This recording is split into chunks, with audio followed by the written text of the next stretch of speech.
Praise the lord. మన రక్షకుడు పరిశుద్ధుడు యేసుక్రీస్తు వారి శక్తిగల నామమున ఈ రోజున మన దేవుని వాక్య ధ్యానములకు ప్రతి ఒక్కరికి మన రక్షకుని పేరిట ప్రైజ్ ద లార్డ్.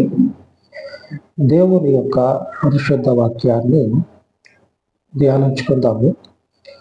ఆ వాక్యంలోని వెళ్ళే ముందు మీకున్నటువంటి ప్రార్థన అవసరతలని మాకు తెలియజేసినట్లయితే మీ గురించి ప్రార్థన చేయడం జరుగుతుంది. ఈ యొక్క కుటుంబాలు మీ జీవితాల యొక్క ఎదుగుదల కొరకు ప్రతిరోజు చేస్తూనే ఉన్నాము.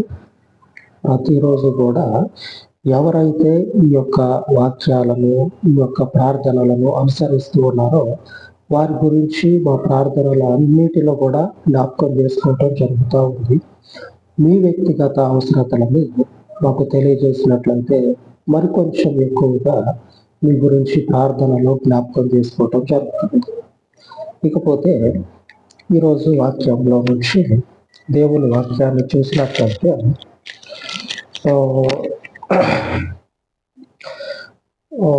పెద్దవాళ్ళమని చెప్పుకొని ధర్మశాస్త్ర గ్రంథంలో మమ్మల్ని మించినటువంటి వారు ఎవరూ లేరు. ఆ ధర్మశాస్త్ర గ్రంథాన్ని మేము అవపోసన బట్టిను నవ్వులు మింగిను, మా అంతటో లేరు, మా అంత పాండిత్యం ఎవరికి లేదు ధర్మశాస్త్రంలో అని చెప్పుకొని విర్రవీగినటువంటి వాళ్ళు కొద్ది కొద్దిగా ఏమైపోయారంటే స్వల్పంగా అయిపోయారు. వారి యొక్క ప్రభావం అనేది అంతకంత తగ్గించబడతా కొద్దిగా అయిపోయింది. వారు ఎవరినైతే ఎదగకుండా, ఎవరినైతే రానివ్వకుండా, ఎవరినైతే బలం పుంజుకోకుండా చేశారో అటువంటి వారు కొద్ది కొద్దిగా అట్లాగే ఏమైపోయిందంటే విస్తరించుకుపోయింది. చిత్రం ఏంటంటే ఈ కొద్ది కొద్దిగా విస్తరించింది ఉన్నది చూడండి. ఇది వాళ్ళు వ్యతిరేకించినటువంటి ఈ కొంచెం ఇది దేవుడిది, దేవుడు ఏర్పాటు చేసింది, దేవుని యొక్క పరిశుద్ధ ఆత్మ చేత నిర్ణయించబడింది. వాళ్ళేమో చేసినటువంటి తప్పు పని ఏంటంటే మేము చెప్పేదే సత్యం, మేము చెప్పేదే వేదం, ఇది తప్పించి మరొకటి లేదు అని వారు ఏదైతే హృదయంలో పెట్టుకొని దేనినైతే వాళ్ళు బలంతో వారి జీవితాల్లో గొప్పగా చెప్పుకున్నారో, వారికి ఉన్నటువంటి బలం కొద్దీ వాళ్ళ జీవితంలో వారు ఎంత గొప్పగా చెప్పుకున్నారో అదేమైపోయిందంటే నిండా పాతాళానికి దిగిపోయింది. నిండా ఏమైపోయిందంటే నేలకి సమమైపోయింది. నేలలో ఉన్నటువంటిది కొద్దిగా ఏమైపోయిందంటే భూమి అంతటా విస్తరించుకుపోయింది. దేవునికి స్తోత్రం కలుగును గాక. ఈ కొద్దిగా పెద్దగా భూమి అంతటా విస్తరించుకుపోయింది. ఈ పెద్దగా ఉన్నది కాస్త కొద్దిగా చిన్నగా అయిపోయి నేలకి సమమైపోయింది. ఈ భూమికి సమానంగా మార్చబడ్డది. దేవుని వాక్యాన్ని ధ్యానించుకుందాము. ఎవరు భూమికి సమంగా అయిపోయారో, ఎవరో భూమి అంతటా విస్తరించకపోయారో చూద్దాం. మనం కూడా భూమి అంతటా విస్తరించాల్సినటువంటి వారమై ఉండి ఆయనలో ఉండి ఏది దేవుంది, ఏది దేవునిది కాదు అనేటువంటి విషయాలని పరిశీలన చేసి దేవునిని మాత్రమే వెంబడించాలి. మనకు తెలివి లేదు, జ్ఞానం లేదు, కానీ వినేటువంటి చెవులు, అంగీకరించే హృదయం ఉందనుకోండి, ఆయన నడిపిస్తాడు. సరి అయిన దానిలోకి ఆయన నడిపిస్తాడు. లూకా సువార్త 11వ అధ్యాయము 53వ వచనం. ఆయన అక్కడ నుండి వెళ్ళినప్పుడు శాస్త్రులను పరిసయ్యులను ఆయన మీద నిండా పగబట్టి ఆయన మీద నేరం మోపవలనని నుండి ఆయన నోట నుండి వచ్చు ఏ మాటనైనాను పట్టుకొనుటకు పొంచి వెతకుచ్చు చాలా సంగతులను కూర్చి ఆయనను మాటలాడింపసాగారు. ఆయన మీద శాస్త్రులు పరిసయ్యులు ఏం చేస్తా ఉన్నారంటే నిండా పగబట్టి ఒకనొక సందర్భంలో ఈయనదే ఉంది పోనీ కొన్ని రోజులు చెప్పుకుంటాడు, తర్వాత సాప చుట్టుకొని పక్క తప్పుకుంటాడు అని చెప్పని అనుకున్నారు. అట్లా అనుకున్నటువంటి సందర్భంలో కొద్దిగా ద్వేషము పగ అనేది ఉన్నది. ఇక ఈ మనుష్య కుమారుని యొక్క ప్రభావము ఆయన యొక్క పరిధి ఎప్పుడైతే విస్తరించడం మొదలు పెట్టిందో అప్పుడు వీళ్ళకి భయం పుట్టి నిండా పగబెట్టుకున్నారు. యేసు ప్రభు వారి మీద నిండా పగబెట్టుకున్నారు. ఎంతగా అంటే అసలు లేకుండానే చేయాలి. చివరికి అదే చేశారు. చివరికి యేసు ప్రభు వారు చెప్పినట్లు ఆయన తిరిగి లేచాడు. యేసు ప్రభు వారు చెప్పినట్లు ఆయన తిరిగి లేచాడు.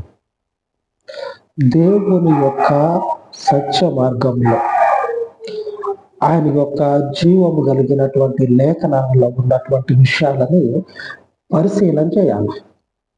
ఒక్కొక్క విషయాన్ని మన కళ్ళ ముందు జరుగుతున్నటువంటి దేవుని క్రియలని, మన కళ్ళ ముందు జరుగుతున్న దేవుని క్రియలని, మనం చూస్తున్నటువంటి దేవుని యొక్క శక్తి కలిగినటువంటి కార్యాలని పరిశీలన చేసినట్లయితే మనకేం తెలుస్తుందంటే తెలివి లేకపోయినా సరే, ఆలోచన లేకపోయినా సరే, ఒకవైపు చూడండి, శాస్త్రులు అని చెప్పబడినటువంటి వారు ధర్మశాస్త్రాన్ని బోధించుటలో మాకు మించినటువంటి వారు ఎవ్వరూ లేరు అని విర్రవీగినటువంటి వారు ఏమైపోతా ఉన్నారంటే వారి యొక్క ప్రభావం అనేది రోజు రోజుకు తగ్గిపోతా ఉన్నది. యేసు ప్రభు వారు నిజానికి వాళ్ళు మరొక రకంగా ఆలోచన చేయాల. మా కడుపు కొడతా ఉండడం, మాకున్నటువంటి ఘనతను తీసేసుకుంటా ఉండడం, ఇట్లా ఇదే వేలో పోయారు. అంటే ఇదే మార్గంలో వారు ఆలోచన చేశారు. వారు ఇంకొక మార్గం ఆలోచించాల. ఏంటిదంటే మేము చెప్పేటువంటి వాక్యాన్నే నెరవేరుస్తూ ఉండడం అనేటువంటి ఆలోచన పోలవాడు. ఎందుకు పోలేదంటే హృదయం నిండా పేరు ప్రఖ్యాతుల కొరకు ఆరాటపడటం, దేవుని గురించి కాదు, పేరు ప్రఖ్యాతుల కొరకు ఆరాటపడటం. మాకున్నటువంటి ఈ పేరు, ఈ రాబడంతా పోతే మా పరిస్థితి ఏంది, మా పేరు అనేది సంఘంలో పోతే మేము ఎట్లా తలెత్తుకొని తిరగాల, ఇదే వాళ్ళకున్నది.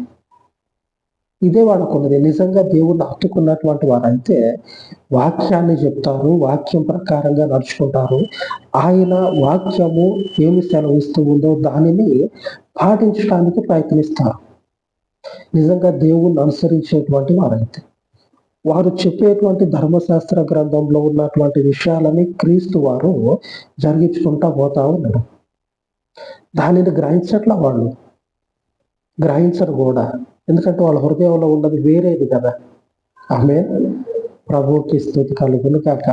ఇటువంటి బాపతో మనకి అప్పుడు కనపడుతూనే ఉంటారు. అప్పుడప్పుడు అని కాదు, కానీ ఇప్పుడు కళ్ళు మూసుకొని తెరిస్తే కనపడుతూనే ఉంటారు. మనము దేవుని యొక్క వాక్యాన్ని చూడాలి.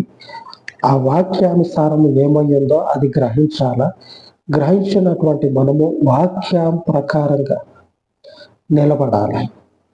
రెండు కాళ్ళ మీద ఎట్లా నిలబడతాం, అట్లాగే జీవితం అనేది వాక్యం మీద నిలబడి జీవితాన్ని కట్టుకోవాలి. అది మనకు కావాల్సింది.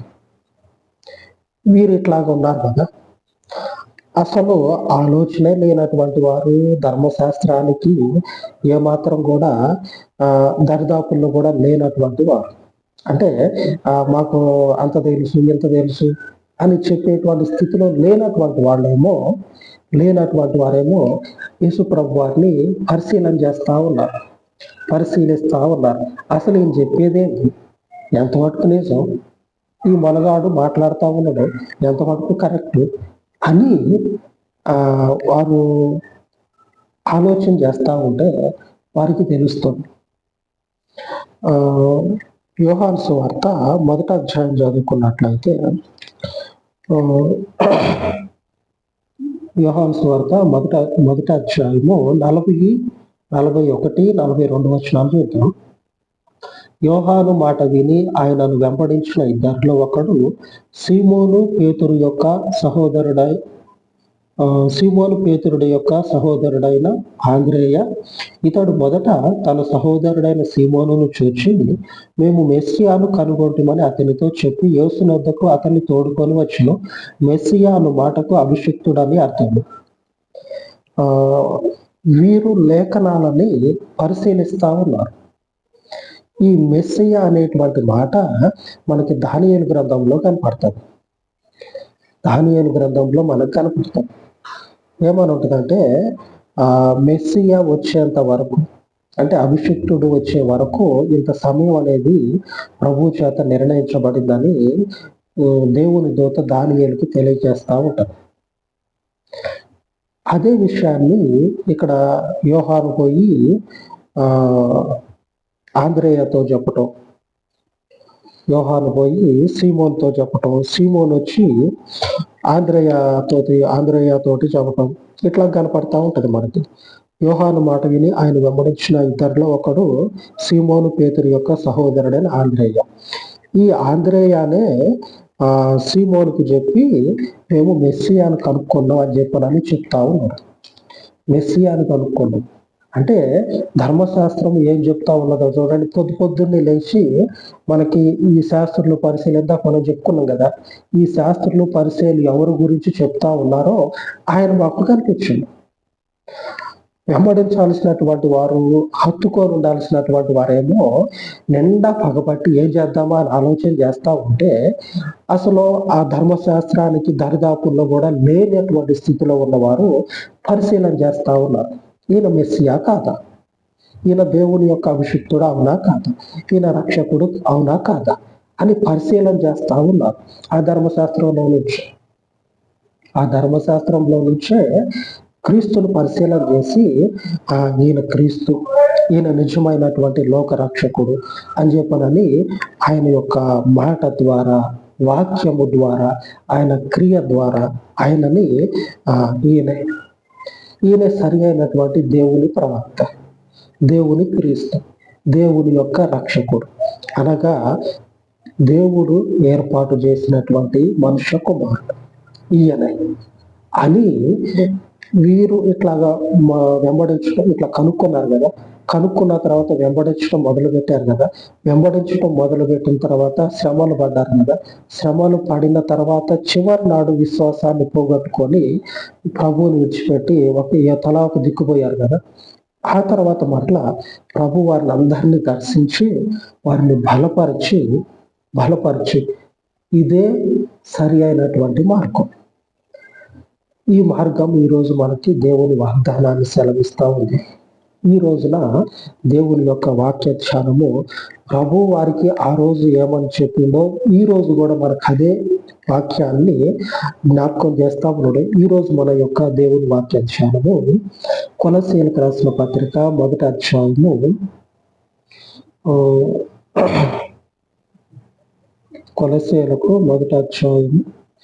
2వ అధ్యాయము 7వ వచనం. కొలస్సీయులకు 2వ అధ్యాయం 7వ వచనం. కృతజ్ఞతాస్తుతులు చెల్లించుట యందు విస్తరించుచు ఆయన యందుండి నడుచుకొనుడి. కృతజ్ఞతాస్తుతులు చెల్లించుట యందు విస్తరించుచు ఆయన యందుండి. మొట్టమొదట్లోనేమో అసలు ఏమీ తెలియనటువంటి వారు, ధర్మశాస్త్రోపదేశకులు, పరిసయ్యులు, ఇంకా వీళ్ళు ఉన్నారు కదా, దేవుని వాక్యాన్ని బోధించేటువంటి వారు, దేవునిని వెంబడించండి అని హెచ్చరిక చేసేటువంటి వారు, ఆ కోవలోకి అసలు సంబంధమే లేనటువంటి వీరు కృతజ్ఞతాస్తుతులు చెల్లించి ఆయనను వెంబడించటం మొదలుపెట్టి ఈ మొదలుపెట్టినటువంటి వారు ఆ యొక్క ఏర్పాటును, వారి యొక్క ఆ విశ్వాసాన్ని ఏం చేస్తూ ఉన్నారంటే విస్తరించుకుంటా ఉన్నారు. ఆయన చనిపోయి తిరిగి లేచేటువంటి సమయంలో ఒక్కరికి కూడా అసలు అంత గలిబిలి. నేను నిజం అనుకొని నమ్మిను, అబద్ధం అని చెప్పడానికి లేదు. మేము మొదట ఆయన వెంబడే నిజమే ఈయన ప్రవక్త అని చెప్పానని మేము నమ్మినాం, కానీ అబద్ధం అని చెప్పడానికి లేదు. అసలు ఏమీ తోచకుండా ఉంది అనేటువంటి పరిస్థితుల్లో ఆయన మృతులలో నుంచి లేచిన తర్వాత కొంచెం కన్ఫ్యూజ్గా ఉంది కదా, మేము నిజమని నమ్మినాం, కానీ ఇది అబద్ధం అని చెప్పడానికి లేదు. ఇట్లాగా ఆలోచనలో ఉన్నారు కదా. ఇట్లా ఆలోచనలో ఉన్న వారికి ఆయన యొక్క పునరుద్ధానము వారి యొక్క ఆలోచన ఏం చేస్తా ఉన్నదంటే, మేము నిజమని నమ్మిందే నిజం, మేము అబద్ధం అనుకొని అటు ఇటు ఊగుతా ఉన్నాం కదా, ఇది అబద్ధం. ఇక ఇది పక్కకు పెట్టేసి మొదట ఏది నిజమని చెప్పి నమ్మారో ఆ నిజమని చెప్పి నమ్ముకున్న దాన్ని వీళ్ళు ఏం చేశారంటే, పునరుద్ధానము తర్వాత ఎప్పుడైతే ఆ సమాధి ఖాళీగా ఉండటం చూశారో అప్పటి నుంచి ఇక ఒక్కొక్కరి విశ్వాసం అనేది విస్తరించుకుపోతా ఉంది.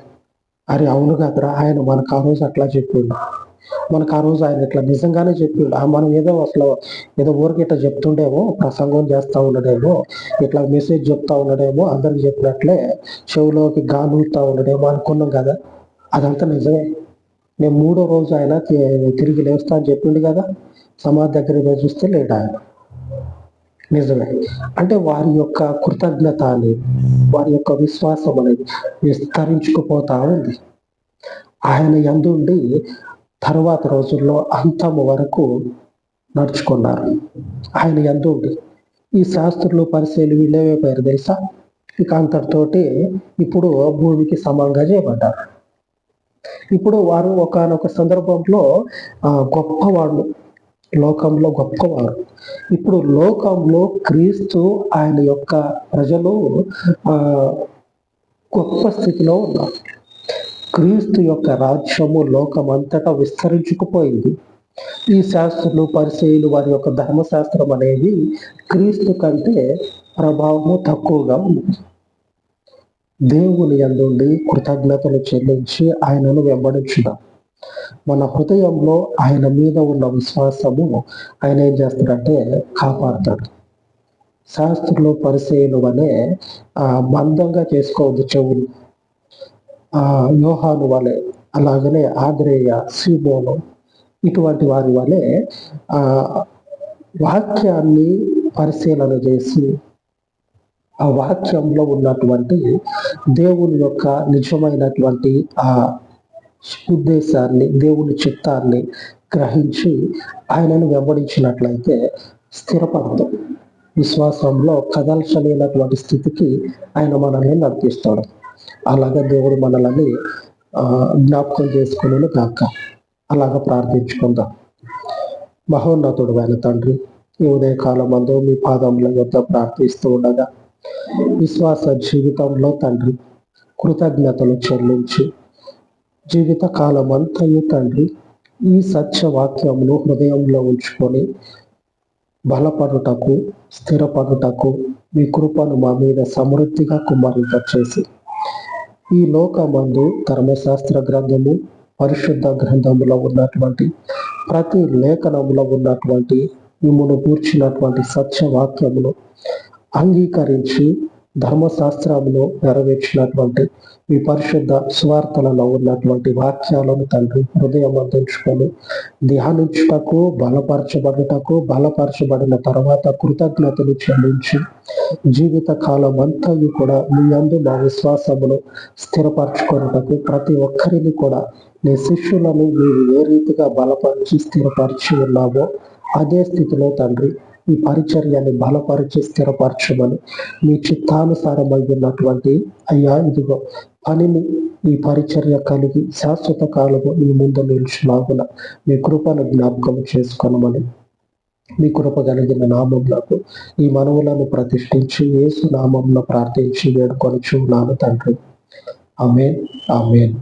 మన పరిశుద్ధుడైన దేవుని కృప నిత్యము మనకు తోడై ఉండను గాక. ఆమేన్, ఆమేన్.